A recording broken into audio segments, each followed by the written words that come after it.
bonjour et merci de nous retrouver pour la foi prise au mot, votre rendez-vous de formation et de réflexion. Nous sommes à Pâques et nous voilà parvenus à la fin du carême et donc à la fin des 7 paroles du Christ en croix. La dernière, la plus majestueuse, marque la fin de la vie terrestre de Jésus. Tout est accompli. Alors, qu'est-ce qui est accompli? Est-ce sa vie? Est-ce sa mission? Est-ce le salut? Pour nous aider à comprendre, 2 invités, le père François Potet, bonjour. Vous êtes curé de Notre-Dame du Travail à Paris et madame Marie-Noëlle Tabu, bonjour. Vous êtes bibliste et vous êtes l'inlassable interprète des textes de nos dimanches. Alors, voilà, on vous connaît, on a déjà fait de nombreuses émissions ensemble. J'aimerais qu'on close toute cette série sur les 7 paroles par ce tout est accompli, à la fois peut-être en regardant en arrière, qu'est-ce qui est accompli, et puis surtout en avant, puisque nous sommes à Pâques. Alors, j'ai quand même envie de vous poser une question. Il est en train de mourir, il dit tout est accompli, et on ne peut pas ne pas poser la question de la souffrance. Quel est pour vous le rôle de la souffrance dans cette histoire de Jésus? Ça me gêne un peu qu'on dise la souffrance a un rôle, comme si la souffrance jouait un rôle. La souffrance est quelque chose qui est entré dans le monde avec le mal, avec le péché. Et la souffrance a un sens ou n'en a pas. Moi, je dirais surtout que l'immense mission de Jésus dans cette œuvre, et qui est accomplie là, c'est que la souffrance, enfin, va pouvoir prendre un sens. La souffrance qui était un mal, un non-sens, la souffrance qui est absurde et scandaleuse, avec Jésus et avec sa mort, va prendre un sens. Ce qui va renverser radicalement toute notre manière de regarder la vie et surtout de regarder la mort. Alors moi, je vais peut-être vous scandaliser. Mais non. D'abord, je hais la souffrance. Je trouve que c'est une horreur et toujours une horreur et que ça le reste. Oui. Et que si ça ne l'était pas, Jésus n'aurait pas passé son temps à la combattre. Donc ça reste une horreur. Et je vais peut-être vous scandaliser encore plus. Je déteste le texte de la Passion. C'est pour moi une vraie souffrance de le lire, de l'entendre chanter, parce que j'ai l'impression d'assister à l'exécution d'un innocent. C'est la haine des hommes qui m'horrifie dans ce texte. La souffrance n'est qu'une conséquence. Pour moi, c'est la haine des hommes. Et au cœur de cette haine, la merveille d'un amour qui ne cède pas, qui continue à pardonner.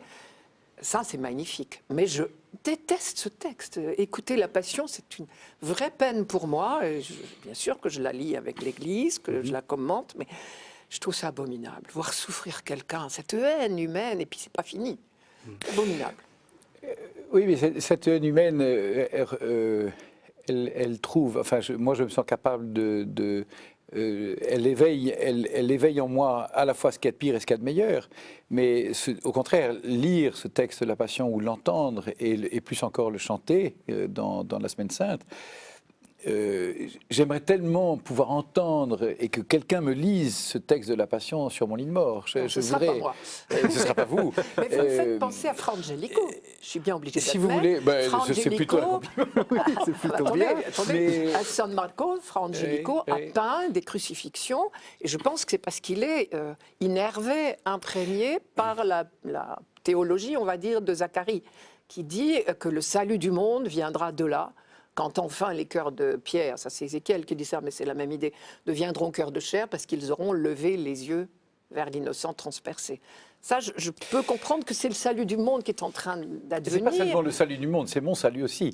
Et ce texte de la Passion, voir, contempler Jésus en train de mourir, éveille en moi aussi, et surtout ce qu'il y a de meilleur, c'est-à-dire éveille en moi l'amour le plus profond, aussi la compassion pour ceux qui sont en train de souffrir.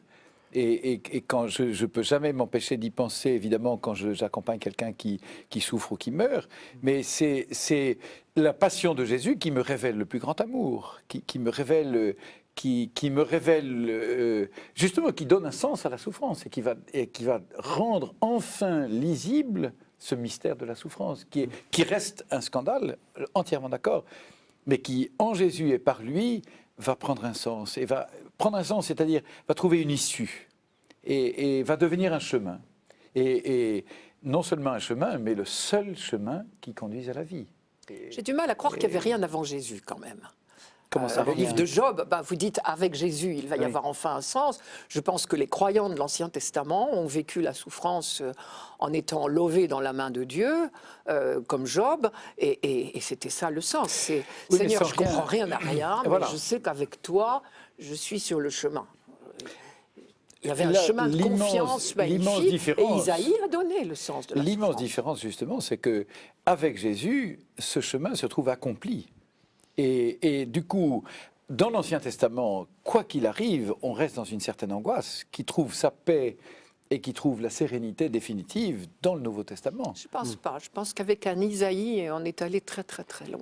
On est Que- allé très avec loin. Jésus, ce qui est nouveau, Mais- c'est bien sûr, qu'il nous donne à voir le Père, capable d'aimer jusque dans la folie des hommes, jusqu'au bout. On l'avait encore jamais vu sur un visage d'homme. On l'avait entendu, on le savait très bien. On ne l'avait pas vu. Donc là, il y a du neuf. Et puis, il répand sur nous l'esprit et il est le seul à pouvoir le faire. Oui, oui, mais pas seulement. Il donne à la mort et à la souffrance un sens radicalement nouveau. Jamais personne n'était mort d'amour. Et Jésus est mort non pas parce qu'on l'a tué, mais parce qu'il donne sa vie. Et ça, c'est radicalement nouveau. Oui, Et c'est ça qui ouvre non seulement une perspective nouvelle, mais une ère nouvelle. Et on est là, enfin on va détailler sûrement, mais tout est accompli. C'est ça qui est accompli. C'est que la mort qui est entrée par effraction dans le monde va devenir le chemin de la vie, et même le seul chemin. Moi, je crois que des prophètes sont morts aussi, de fidélité à leur mission, d'amour pour leur peuple, d'amour pour Dieu.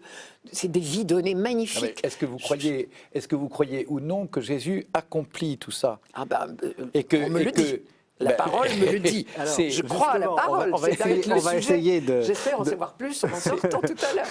Alors, on va essayer tous d'en savoir un peu plus. Justement, tout est accompli, il faut se demander qu'est-ce qui est accompli. Alors, on peut peut-être commencer par se demander, est-ce que ce qui est accompli, est-ce que c'est la vie de Jésus? Est-ce qu'on peut le comprendre comme ça? Est-ce que c'est une manière de dire, bon ben voilà, je meurs? Est-ce que c'est pour vous, vous entendez ça? Oui, pour moi, c'est un premier sens qu'on peut donner, qui est vrai. C'est fait, c'est fini. Oui. Mais évidemment, ce sens est tellement plus grand que ça, c'est un peu faible, c'est un peu court. Parce qu'il ne faut pas de- être prisonnier du verbe accomplir, hein, parce que le terme grec est oui, assez... oui. C'est fini, assez- ça peut être- Oui, c'est- il est très vague, ça dit, voilà, c'est fini. C'est fini. Mais il le dit à une forme de verbe qui veut bien dire qu'il y a vraiment un achèvement Alors, voilà. terminé, Voilà. réalisé. Alors, donc, on peut Donc, je dire dirais que pas, c'est... ça suffit pas pour sa vie. Pour dire je meurs, ma vie est finie, non. Pour moi, ça n'a pas de sens. D'accord. Alors, est-ce qu'on peut... Mais c'est cette fameuse heure qu'il attend depuis le début et pour Oui. laquelle il est né. Alors, pour vous, c'est sa mission. Ah oui, je suis né, pour moi, il y a une parole très éclairante. Je suis né, je suis venu dans le monde pour rendre témoignage à la vérité. Eh bien voilà, ce témoignage, il est complet. Alors, la question, c'est qu'est-ce que... Je prends la phrase dite à Pilate, Oui, au cours oui. de son interrogatoire. Que- Il me semble qu'elle éclaire toute sa vie et cette mort. Et donc, voilà, c'est ça qui est accompli. Vous allez enfin avoir le témoignage ultime à la vérité, le témoignage total, parfait. Oui, mais en même temps, moi, j'aurais tendance à dire que cette mort, c'est un peu un échec. Comment ça peut terminer cette mission? Vous voyez ce que je veux dire? Dans une première lecture comme ça, là. Moi, surtout le verset qui me paraît le plus éclairant dans toute cette affaire, c'est le verset très solennel par lequel Saint Jean ouvre le récit de la Passion, juste avant le lavement des pieds, dans le chapitre 13. Ayant aimé les siens qui étaient dans le monde, il les aima jusqu'au bout, jusqu'à la fin, jusqu'à l'accomplissement.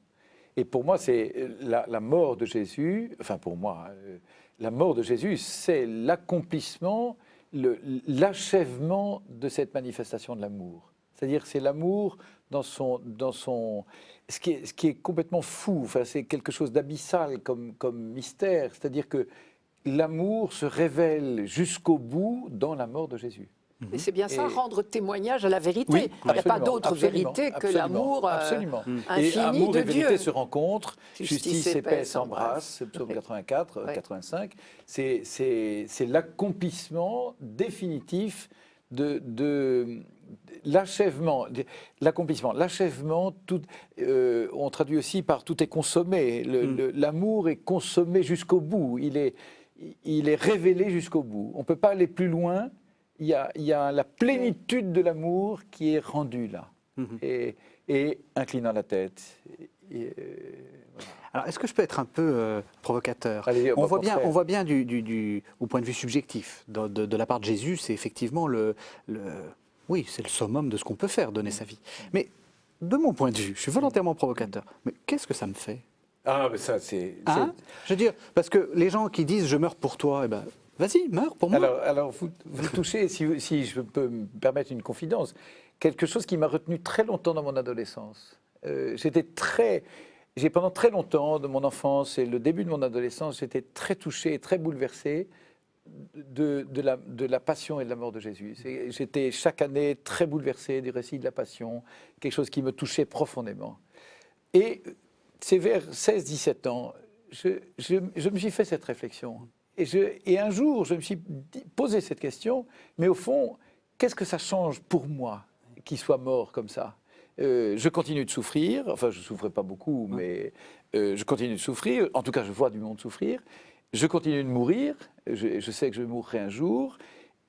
Qu'est-ce que ça change pour moi qu'il soit mort finalement? C'est-à-dire, est-ce que je suis spectateur d'un spectacle très émouvant ou est-ce que j'entre dans quelque chose? Et alors la clé,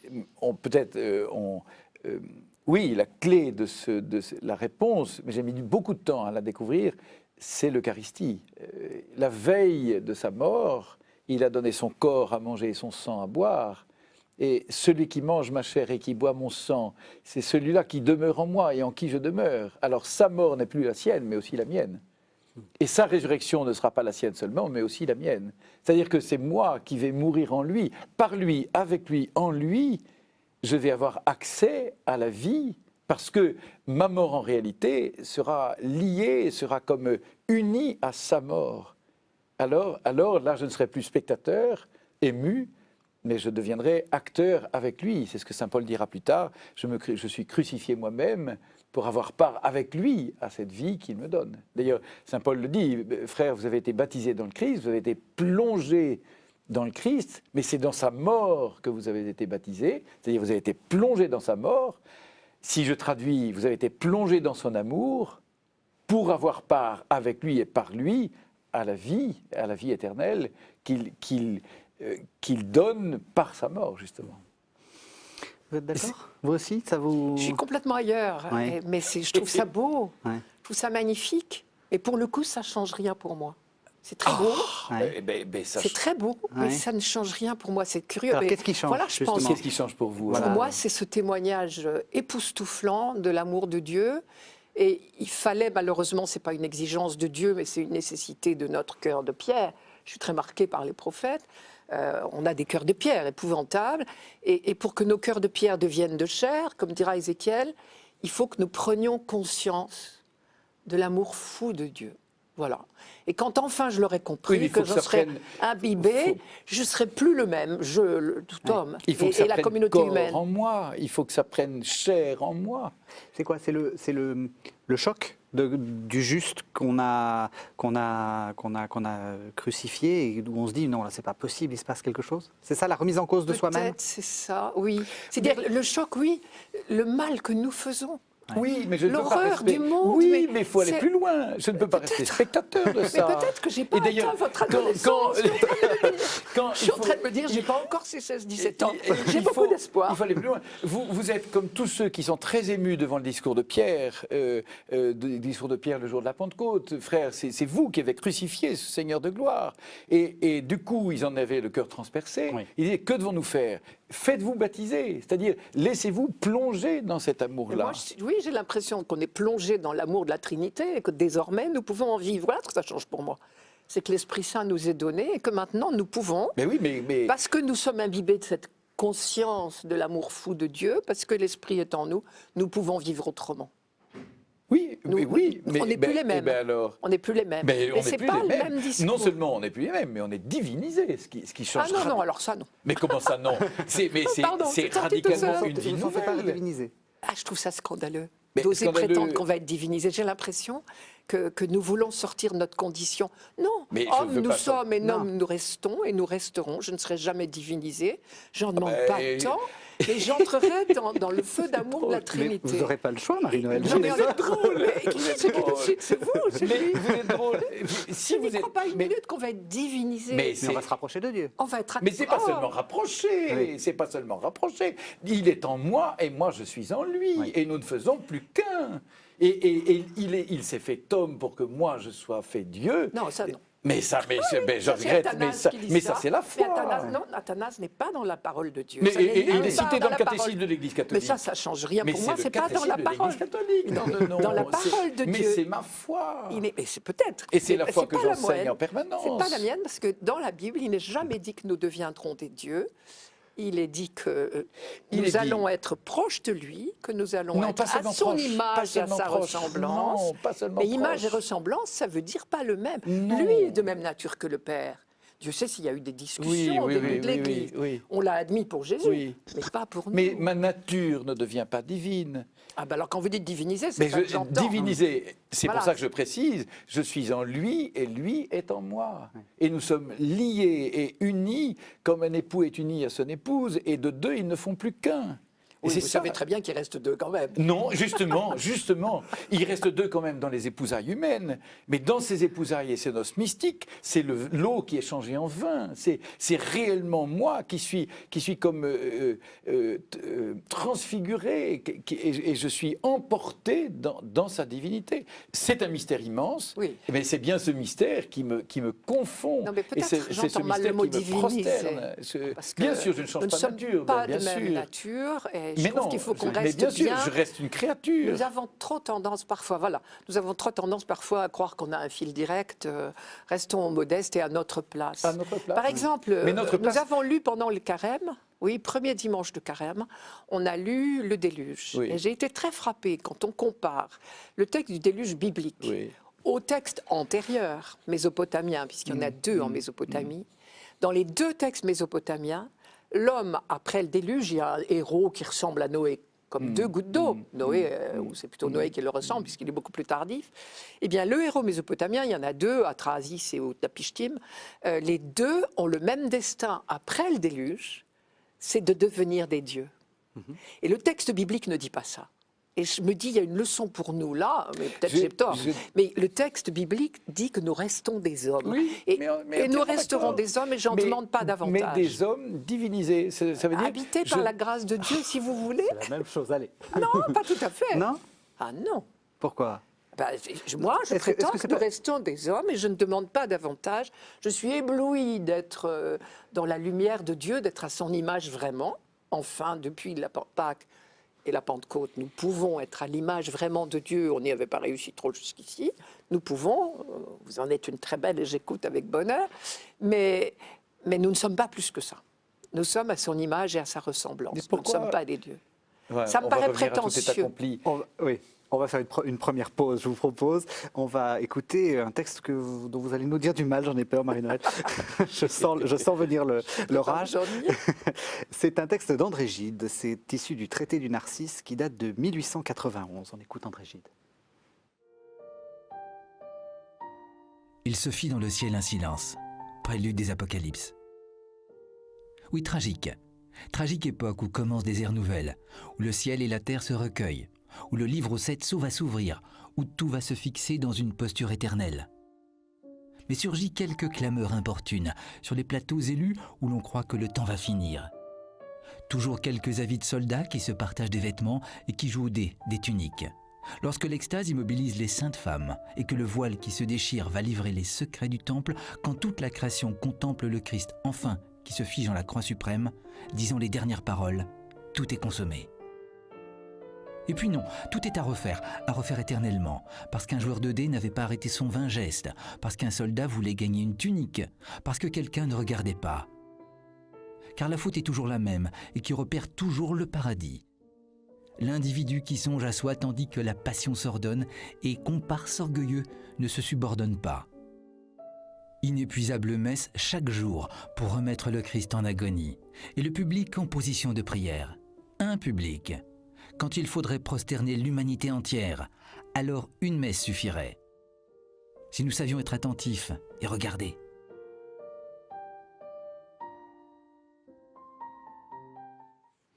Alors, André Gide, quand je vous l'ai proposé, il y a quelque chose qui vous a gêné. Alors, outre le fait qu'on cite André Gide, c'est cette idée que, que en fait, ça n'a servi à rien. Je trouve ce texte atrocement noir. Oui. Ce n'est pas un texte de croyant. Non. Un croyant, il vous dira, oui, je sais, je vois bien que le monde n'est pas encore tout à fait parfait, c'est le moins qu'on puisse dire, que la souffrance existe, que la haine, surtout, c'est la haine, moi, qui m'envole. Oui. Ça existe encore. Oui, mais le croyant n'a pas le droit un instant de douter. J'ai Saint-Pierre en tête.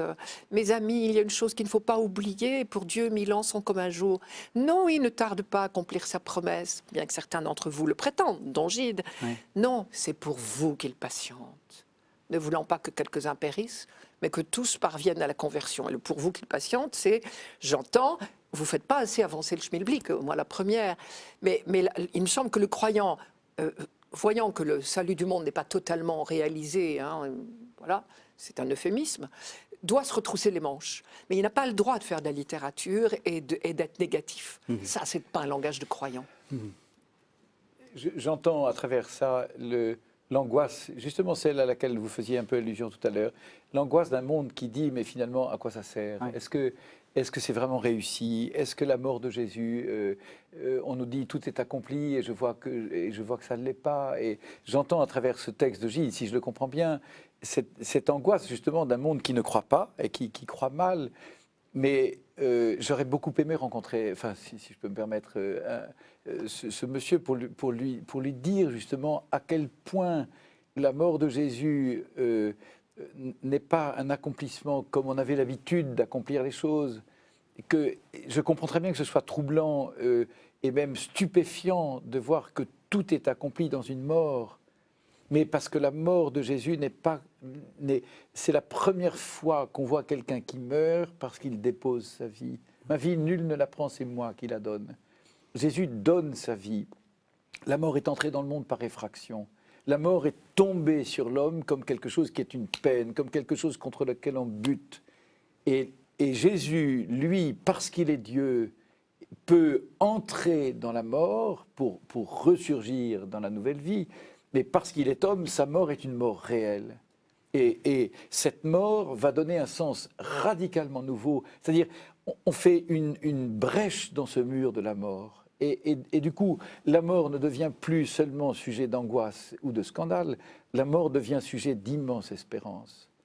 Saint François d'Assise, que j'aime tant parce que c'est mon saint patron, a rajouté juste avant de mourir un dernier couplet à son cantique des créatures. « Loué sois-tu, mon Seigneur, pour sœur notre mort corporelle. » C'est cette mort qui me donne accès à la vie. C'est une porte. C'est une porte ouverte. Et cette porte ouverte, c'est ça que Jésus dit, que dans un cri qui n'est pas comme « Mon Dieu, m'as-tu abandonné ?» Le cri de Jésus, tout est accompli, qui n'est pas un cri d'ailleurs, qui est « c'est accompli ». Il y a une espèce d'exultation quand Jésus dit ça, parce que ça y est, le monde est sauvé, ma mort accomplit ce pourquoi je suis venu. Et Père, entre tes mains, je remets mon esprit, ça y est, tout est achevé.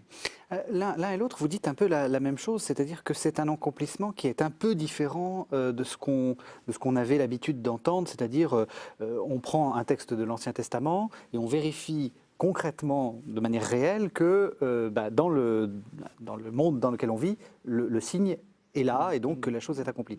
Là, c'est un peu gênant parce que c'est accompli, d'accord, mais comme vous dites, les gens continuent à mourir, etc. Alors comment est-ce qu'on peut comprendre Dieu qui est accompli. Voilà, Quand comment vous est-ce qu'on dites peut comprendre cet accomplissement-là? Je pense que rien que d'employer le mot accomplissement veut dire qu'il y a un projet Oui. qui était en train de se dérouler, dont l'Ancien Testament était une étape, et voici Alors, l'étape c'était quoi ce décisive. projet, rapidement, en balayant l'Ancien Testament? Je vais prendre Saint Paul, vous savez bien. Oui.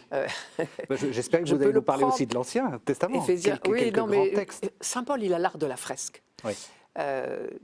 On a lu récemment, voici que je fais toutes choses nouvelles, c'est la même chose. Mais Saint Paul, avec cet art de la fresque, il va vous embrasser toute l'histoire humaine en une phrase, que j'aime tant dans la lettre aux Éphésiens.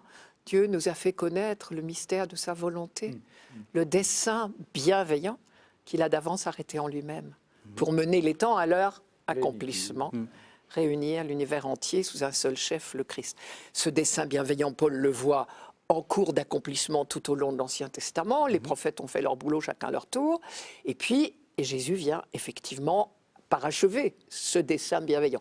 Reste que maintenant à nous de jouer. C'est ce que Saint Pierre me disait il y a un instant. À nous de jouer pour entrer. C'est ça qui est merveilleux, il nous laisse notre place. Oui. Il ne nous impose pas. Son dessein bienveillant, on est libre de ne pas y aller. Malheureusement, on n'a pas encore tout compris, c'est pour ça qu'on n'y va pas très vite. Oui. J'ai peur. Quand dit Saint Paul, quand tout sera, moi j'aime ce mot, quand tout sera récapitulé dans le Christ, quand tout sera rassemblé, réuni, et tout est offert au Père dans cet acte d'offrande ultime de Jésus à son Père, qui est dans sa mort. En réalité, c'est quelque chose qui m'a beaucoup bouleversé quand j'ai découvert ça. Il n'y a pas si longtemps que je l'ai découvert vraiment. Jésus, la mort de Jésus sur la croix exprime ce que le Verbe éternel est par rapport au Père dans l'éternité. C'est-à-dire que éternellement, en dehors du temps et de l'espace, éternellement le Verbe est offert au Père. C'est-à-dire le Père donne tout au Fils et se donne au Fils, mais le Fils est tout entier retour d'amour vers le Père. Et ce retour d'amour vers le Père, dans le temps et dans l'espace, s'accomplit de façon sanglante à cause de nos péchés, à cause de l'histoire des hommes. Mais au fond, Jésus est crucifié et meurt dans cet acte d'offrande éternelle qu'il est pour son Père. Ça, vous venez de citer pratiquement le début du prologue de Jean. C'est Oui. vraiment Jean d'un bout à l'autre. Oui. Au commencement était le Au commencement Verbe, était et le le Verbe, Verbe était tourné vers tout Dieu, entier vers le dans Père. l'attitude du dialogue. C'est Voilà. magnifique. Et il effectivement, est là, il y sur a la croix. l'accomplissement. Et là, voilà. Mais dans la haine du monde, c'est ça qui est terrible. C'est la reprise du prologue, au fond, Oui, complètement. tout à fait. Mais d'ailleurs, Le monde ne l'a pas reçu. oui, le monde ne l'a pas reçu. Et c'est pour ça qu'il meurt. Et c'est pour ça qu'il meurt. Mais il ne meurt pas parce qu'on l'a tué. Il meurt parce qu'il offre sa vie. Et c'est ça qui change tout. Je ne dirais pas ça. Il meurt parce qu'on l'a tué. Non. À mes yeux. Et non. Oui. Et non. Attendez. Oui, allez-y. Pour moi, il meurt de notre haine. La mort n'est pas obligatoire, je crois. Le projet de Dieu n'exige pas cette mort. C'est notre haine qui, malheureusement, la rend inéluctable. Mais c'est notre méchanceté, violence, horreur, tout ce que vous voudrez, qui rend cette mort inéluctable. Mais le monde pourrait être sauvé autrement que par la souffrance du Fils. Il peut sauver le monde absolument comme il veut. Mais Il n'échappe pas à la haine des hommes, et il a Non. choisi de ne Il a pas y choisi de ne pas échapper. échapper. Et il a choisi d'accepter qu'il n'y ait pas de coup Mais c'est- de baguette magique. c'est ça qui est extraordinaire, justement. C'est ça qui va permettre de donner à notre souffrance un sens. S'il avait sauvé le monde d'un coup de baguette magique, alors notre souffrance restait absolument incompréhensible et absurde. Alors pour le coup, ça restait, et la mort restait absurde. Et c'était comme quelque chose qui serait venu en dehors du projet de Dieu. Mais la souffrance et la mort n'échappera pas au projet d'amour de Dieu. Et non seulement ça n'échappe pas au projet de Dieu, mais Dieu fait de la mort la manifestation de son plus grand amour. C'est ça qui est extraordinaire, c'est Ah qu'il oui, est ça, c'est capable extraordinaire. de toujours faire sortir Ah du ben, rien bien n'échappe. Ah oui. de nos horreurs. Rien C'est magnifique. rien n'échappe à son amour, au point que la mort devient la plus grande manifestation de son amour. Vous voulez dire que, d'une certaine façon, il avait pas vraiment le choix, dans le sens où... Enfin, Dieu a toujours le choix. Mais à partir du moment où il ne voulait pas répondre à la violence par la violence, parce Oui. que, comme vous dites, le coup de baguette magique, c'est un coup de violence, en Ah, oui, réalité. absolument. Il était obligé Ah, mais oui. de choisir le chemin de la non-violence, si on peut dire. Absolument. Et il le choisit jusqu'au bout, ayant aimé les siens.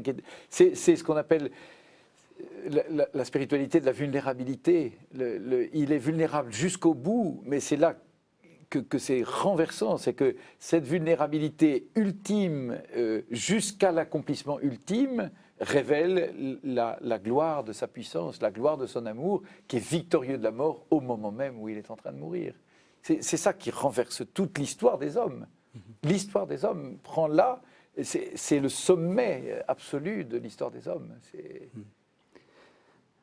Moi, je crois que le sommet absolu de l'histoire des hommes, ce sera la fin de l'histoire, quand il sera tout en tous, comme Alors, dit Paul. Ben justement, ça nous permet, parce qu'on a vu ce que ça accomplissait, j'allais dire, en arrière, si j'ose dire. Maintenant, on peut regarder aussi ce que ça accomplit en avant et peut-être se poser la question, on est à Pâques après tout, qu'est-ce que ça ouvre? Parce que tout est accompli, ou c'est terminé, pour parler comme en grec. C'est terminé, ça veut dire qu'il y a quelque chose de nouveau qui s'ouvre. Quelque chose dont on n'a pas vraiment vu qu'il y avait un changement. Alors, qu'est-ce que ça fait concrètement maintenant? Qu'est-ce qui est ouvert pour nous?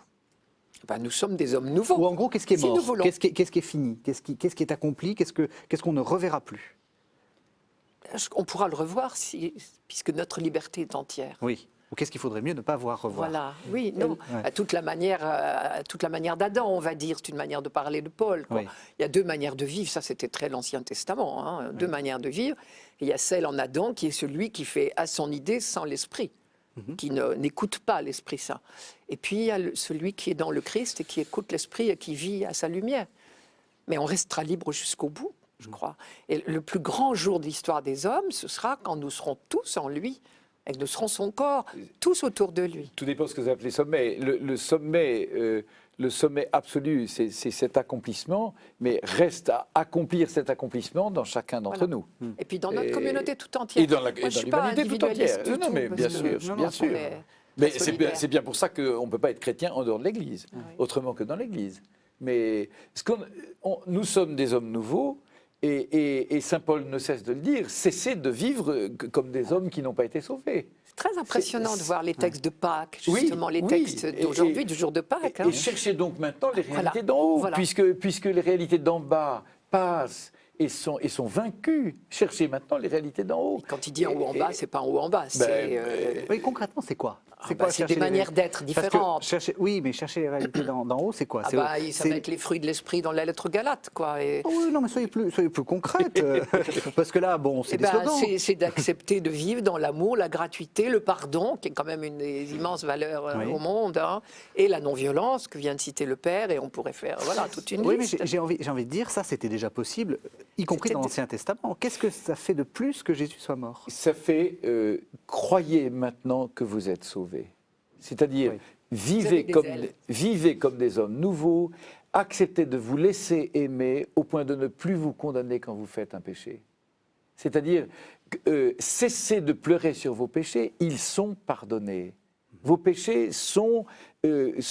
n'existent plus dans le regard de Dieu. Alors, cessez de vivre en vous morfondant et en vous repliant sur vous-même et en vous lamentant parce que vous êtes pécheur. Vous êtes sauvés. Vivez maintenant comme des sauvés. C'est-à-dire, laissez-vous aimer comme des enfants qui se laissent porter dans cette vie nouvelle. Au fond, c'est ça qui est le plus difficile, c'est d'accepter de se laisser aimer.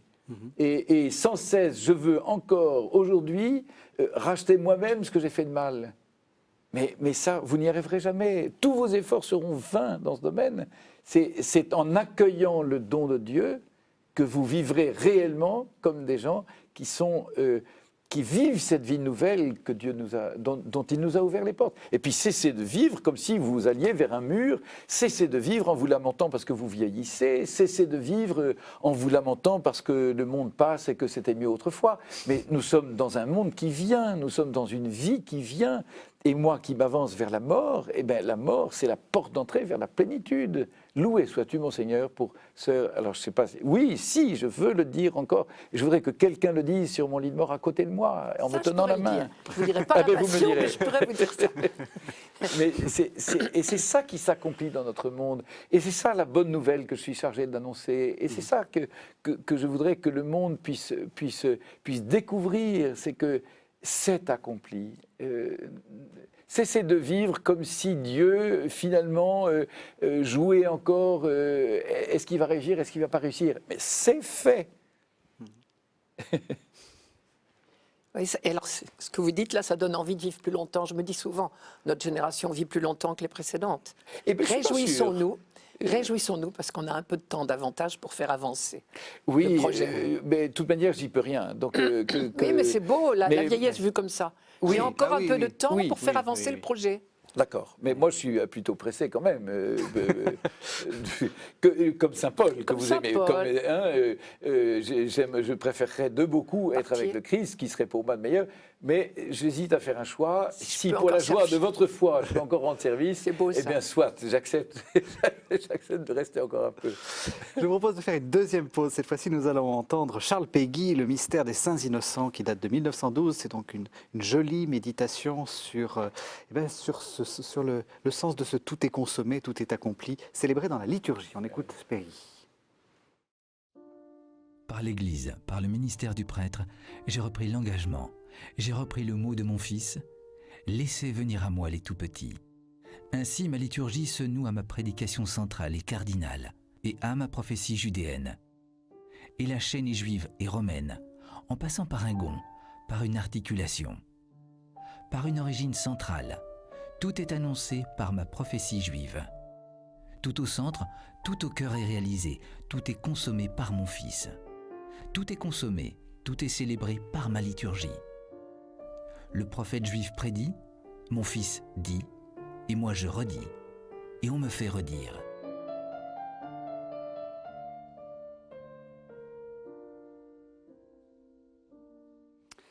Alors Marie-Noëlle, je me tourne encore une fois vers vous parce que lorsque je vous ai proposé ce texte, vous m'avez dit « Ah non, pas Peggy ». Oui, je suis encore la mauvaise élève, excusez-moi. Mais non. Mais j'ai non. rien contre Peggy, que je ne connais pas très bien, mais je connais de très beaux textes. Mais je suis toujours choquée quand quelqu'un se permet de faire parler Dieu. C'est vraiment, pour moi, c'est absolument révulsif parce que toute ma vie, j'essaye, enfin, j'ai peur de faire parler la parole de Dieu dans le sens qui m'arrangerait, j'ai très peur, on m'a appris à être très rigoureuse, et là, carrément, il se permet de faire parler Dieu. Ça me paraît d'un toupet, d'une audace absolument scandaleuse. Il n'est pas exégète, Peggy. Peggy n'est pas exégète, justement, il est poète. Ouais. C'est ça la différence. Bah oui, mais quand même, un peu de discrétion me siérait plus. Et puis il y a cette phrase, et volontairement j'ai pris ce texte, le prophète juif prédit, mon Fils dit, et moi je redis, et on me fait redire. Alors c'est toute la question, est-ce qu'on est à Pâques, on va entendre cette passion, vous détestez ça Marie-Noëlle, mais vous allez quand même aller à la messe. Pas le jour de Pâques. Voilà, et Ouf. on l'a déjà entendu des milliers de fois, ou des centaines de fois, on voit très bien ce qui va se passer, vous l'avez dit vous-même, hein, vous savez comment ça va se terminer. Quel sens ça a de redire le prophète juif prédit, mon Fils dit, moi je redis et on me fait redire. Alors, moi, je dirais il y a deux sens à ça. Un sens négatif, parce que ce n'est pas une redite, Oui. mais je garde ça pour après. Un sens positif où c'est tellement important et on est tellement dur à la comprenette qu'il faut quand même le redire souvent. C'est-à-dire, on est tellement lent à croire ce qu'ont annoncé les prophètes et l'Écriture. On est tellement lent à entrer dans cette vie nouvelle, dans cet homme nouveau que nous sommes, qu'il faut qu'on me le dise souvent, et que j'entende souvent ce récit de la Passion, que j'entende souvent cette mort de Jésus. Les spirituels d'autrefois avaient même jusqu'à un crâne sur leur bureau pour penser en permanence à cette mort de l'homme ancien et cet avènement de l'homme nouveau, et que le mystère de la croix est vraiment le mystère central de toute notre... Et ça, il faut le redire, et chaque matin, je voudrais me le redire, et chaque soir, me le redire, Père, entre tes mains, je remets mon esprit. Donc cette redite, c'est un peu comme l'office du jour qu'on redit chaque jour pour essayer à force de pénétrer un peu dans cet acte de foi. Et là, vous êtes dans la liturgie de la parole. Et oui. effectivement, il me semble que la liturgie, dans cet aspect-là, c'est bien un lieu de déchiffrement du dessein bienveillant de Dieu. Et on entre peu à peu, tout petitement, dans l'intelligence des Écritures, comme dit Luc. Oui. Ça c'est la liturgie de la parole. Oui. Mais Peggy parle-t-il de la liturgie de la parole? Je ne suis pas certaine. Et c'est là ce qui me déplaisait un peu dans ce texte, c'est qu'il me donne l'impression, vous l'avez lu d'une manière à laquelle je n'avais pas pensé, j'étais tout de suite partie, moi, vers... j'avais l'impression qu'il présentait la liturgie, les gestes, parce que liturgie c'est d'abord une œuvre, plus qu'un discours, et les gestes comme comment dire, presque un mime, si vous voyez, une pièce. Et ça, alors ça me gêne, parce qu'il dit que tout joue. Il emploie le mot jouer. Et là, j'étais très mal, parce que la liturgie n'est pas... Ah ben absolument. Mais c'est plutôt la manière de Peggy, quand il, enfin, dans ces grandes tirades qui durent des pages et des pages et des pages, il dit et il redit en changeant une virgule, un mot, pour pénétrer peu à peu un mystère. Mais ce qui est radicalement nouveau, pour reprendre un peu ce qu'on disait tout à l'heure, c'est qu'autrefois, c'est l'Épître aux Hébreux, autrefois, il fallait sans cesse que le grand prêtre offre un sacrifice qui, chaque fois, était quelque chose qui était refait, alors qu'aujourd'hui, l'offrande est faite une fois pour toutes, c'est accompli, mais il faut que nous puissions pénétrer dans cet accomplissement. Et notre liturgie d'aujourd'hui, et particulièrement notre liturgie eucharistique, rend présente cet accomplissement définitif. Oui, voilà. Quel est le lien entre le c'est accompli et ce fait que l'on redise les choses? Alors précisément, on ne les redit pas. Là, parce que voilà, moi c'était quelque chose qui m'avait frappé dans Peggy, c'est-à-dire que le texte enfin ce que dit Jésus et le texte nous dit c'est accompli, donc on ne refait plus.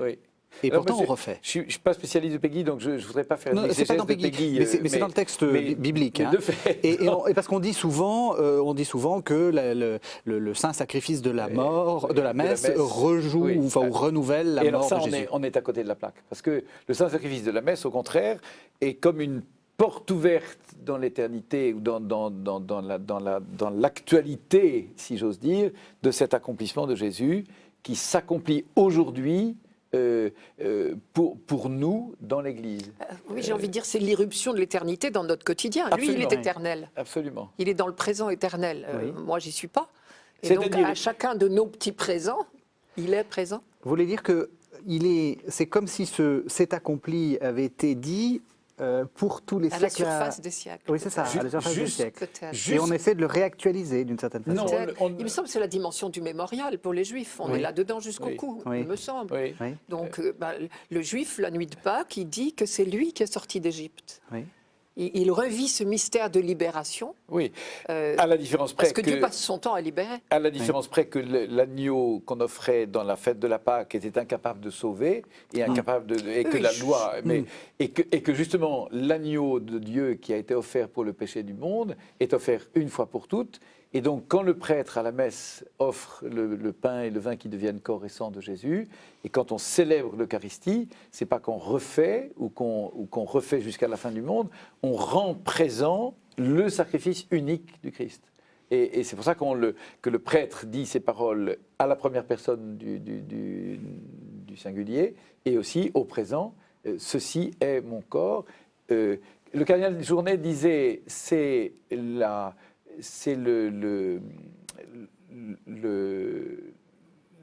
sacrifice sanglant de Jésus qui est rendu présent d'une façon non sanglante. Mhm.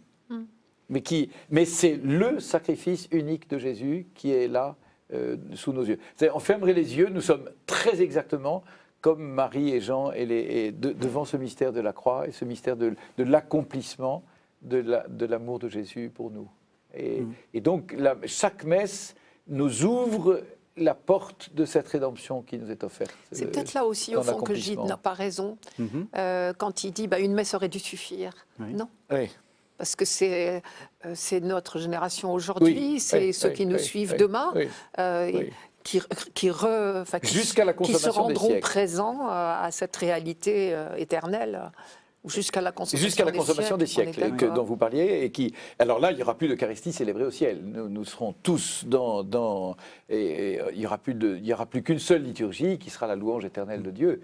Mais l'Eucharistie sera accomplie, alors pour le coup. Alors justement, est-ce qu'on ne peut pas se demander si ce c'est accompli de Jésus est en fait pas complètement un accomplissement, si j'ose dire, puisque le vrai c'est accompli, ça sera au moment, comme vous dites, à l'accomplissement des siècles ou à la consommation des siècles. Est-ce que c'est quoi comment on se situe par rapport entre deux c'est accompli? C'est pour ça qu'il est venu dans le monde pour sauver le monde, ça y est, c'est fait. Mais il viendra dans le monde juger les vivants et les morts pour savoir si chacun de nous nous ouvrons à ce salut ou non. C'est-à-dire, le jugement de Dieu sera la prise, Dieu prend acte de notre décision de nous ouvrir ou non à ce salut qui est accompli. Et en fait, c'est ça qui se joue tout au long de notre vie. Et c'est ça que tous les jours, j'essaye de revivre, j'essaye de vivre un peu mieux chaque jour pour m'ouvrir chaque jour un peu plus à cet amour qui m'est donné. Oui, je ne fais pas tout à fait par là. On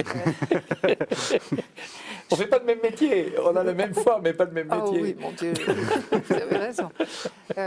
Pour moi, le jugement n'est que salut. Donc il ne s'agit pas de vérifier. J'avais l'impression que vous aviez un thermomètre pour juger de ma dimension, ou je ne sais pas où à mettre, pour juger de ma dimension d'ouverture.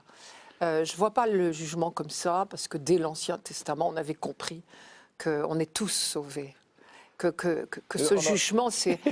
On en a déjà parlé une fois ensemble. Oui, Non, mais mon Dieu, c'est le seul sujet intéressant au monde, quand même. Non, mais c'est vrai, je pense que c'est votre point de... Mais c'est le seul sujet qui compte dans la vie, quand même, à côté de toutes les futilités qui nous occupent. Et donc, c'est normal qu'on cherche. Pour moi, c'est très très fort ce jour de la consommation des siècles, comme vous dites. Mais d'abord, il y a plein de gens qui sont déjà passés. tous ensemble, on entre dans cette lumière. Si vous voulez, voilà, à vous entendre, j'avais l'impression que certains ne passeraient pas l'examen. C'est impensable. C'est pas un examen, justement. C'est impensable. C'est pas du tout un examen. Mais je me souviens boulier. très bien qu'on s'était un peu accroché là-dessus. Il y a quand même une possibilité, l'enfer existe et il y a une possibilité pour l'homme de dire non. Oh, et mais donc, comment voulez-vous que mis en face de l'amour fou du foyer éblouissant. On y revient. Oui, pardon, oui, je me répète. J'aimerais... Vous êtes déjà une sainte, Marie-Noël. Je crois que c'est ça. Vous ne voyez pas que les choses, enfin que les gens puissent être méchants. C'est une chance. Ouais. Je suis une maman. C'est possible que ça doit aider les choses. Ça peut aider, oui. C'est possible. Oui, parce qu'une maman ne peut pas imaginer un instant que son enfant n'entre pas dans le bonheur le plus parfait, quelles que soient nos petites noirceurs. Une maman, elle ne peut pas penser ça. Et Dieu, il n'est pas pire que moi. Oui, mais j'aimerais, en mourant, pouvoir dire « c'est accompli ». Oui, on va y venir. Et c'est la raison pour laquelle je voudrais tellement ne pas mourir, ni dans mon sommeil, ni brutalement dans un accident, j'aimerais tellement pouvoir vivre ma mort, et c'est pour ça que j'essaie de la vivre un peu chaque jour, pauvrement et maladroitement, mais pour pouvoir dire chaque jour, c'est accompli. C'est-à-dire que ma vie soit vraiment achevée comme un don, et au fond, c'est ça le but. C'est quand saint Paul dit je complète en ma chair ce qui manque aux souffrances du Christ, c'est qu'il faut que ces souffrances du Christ qui s'accomplissent dans son offrande puissent récapituler toute l'humanité et donc s'incarner dans chacun d'entre nous. Et que nous puissions tous, chacun d'une façon absolument personnelle, et là il y a un choix que personne ne peut faire à ma place, que nous puissions accueillir ce don pour déposer nous-mêmes notre vie. Et là, je reviens au premier péché. Le premier péché est un péché d'orgueil et un péché de révolte, où j'ai voulu prendre mon indépendance. Je trouverai la vie dans la radicale dépendance par rapport à l'amour de Dieu. Et cette dépendance, c'est la mort de Jésus, c'est la mienne. Je rends les armes et je dis, Seigneur, c'est toi qui es ma vie. Alors, là, je suis vivant. Et je suis vivant en entrant dans la mort. C'est le contraire de ce que disait Gilles, justement, le comparse qui refuse de se subordonner. Absolument. Alors, je voudrais vous dire quelque chose, Régis, de très désagréable. C'est lui qui est un saint, vous vous êtes trompé. Moi, je rêve de mourir dans mon sommeil.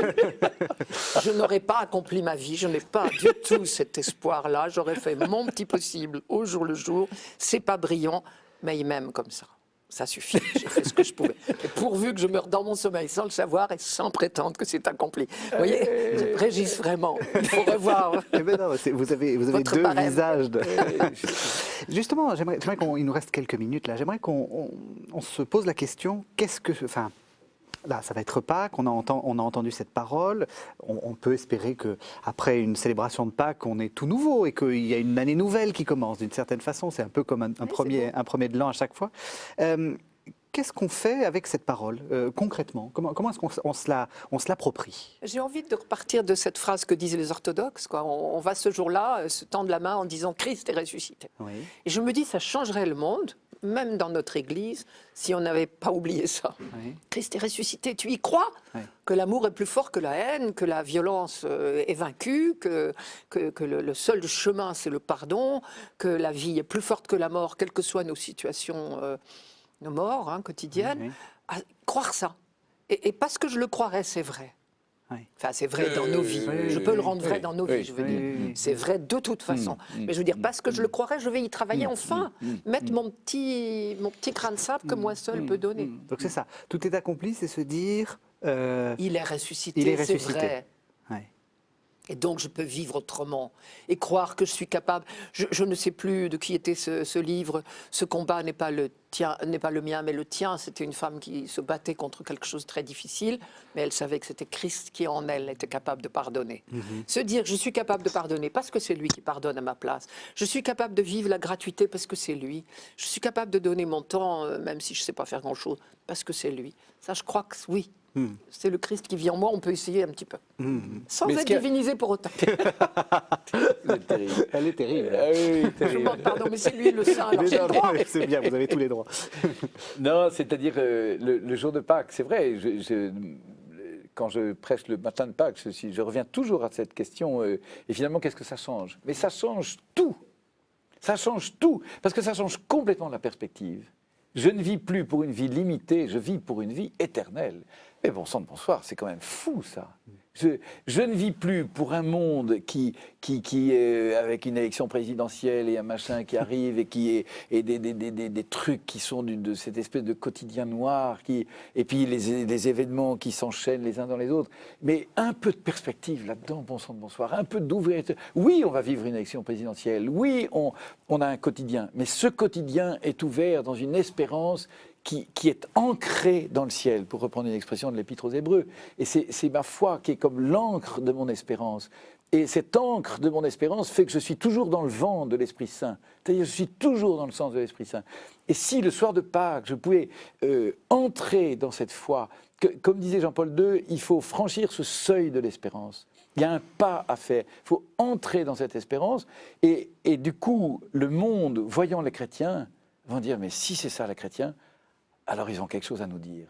Mais si le monde, en regardant les chrétiens, voit des chrétiens qui commentent la messe de Pâques en disant « ouais, c'était pas mal, on est... L'homélie n'était pas terrible. Ouais. » Ou bien « bon, cette année, j'ai fait un carême, c'est pas terrible. » Mais qu'est-ce qu'on sent? Enfin, c'est terrible, quoi. Ouais.